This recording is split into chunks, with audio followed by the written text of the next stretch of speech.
Police have now arrested all 6 of the suspects here in the downtown beatdown that happened in the early morning hours of Saturday, July 26th. So the latest arrest came this morning. 25-year-old Aisha Devon is charged now with felonious assault and aggravated riot. She's going to be arraigned on those charges tomorrow morning in Hamilton County. And at the same time, one of the 6 victims of the brawl appeared alongside Ohio U.S. Senator Bernie Moreno at the Police Union Lodge there in Over the Rhine. And so we are leading the way for you once again with live team coverage on the local and the national response to this brawl and other city crime. We begin tonight with our WLWT News host Karen Johnson and Senator Moreno's message today. Hi there, Karen. Hey, Sheree. The victim, Holly, joined Senator Moreno today as he revealed that he met with the mayor and other city, county, state, and federal leaders today to discuss real ways they can all work together to make our streets safer. One suggestion, possibly moving some criminal cases from the state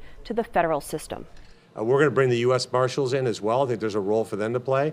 There's a big role for the DEA, ATF to play to get these guns, illegal guns, out of the system. So there's a lot of work that's going to be done. It all happens when you collaborate. You talk to Moreno saying the meeting between all of the leaders was tense at first, but ended with productive discussions. He also said he was going to talk to state legislators to put what he calls Holly's Act into place. He wants to raise the bar on minimum sentences and minimum bail requirements.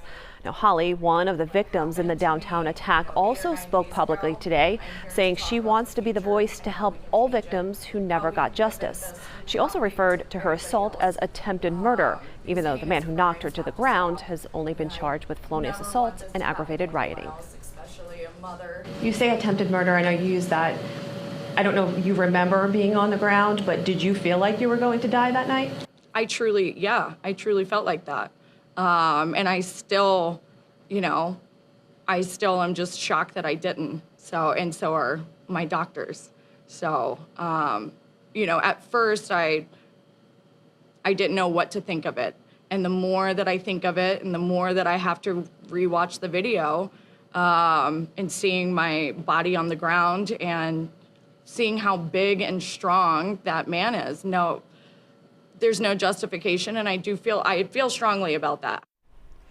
And Holly said she would also like to see a law passed where people can be prosecuted or at least fined if they see a crime or something horrific happening and don't call 911 to help that person. In this attack, you may remember only one person called 911.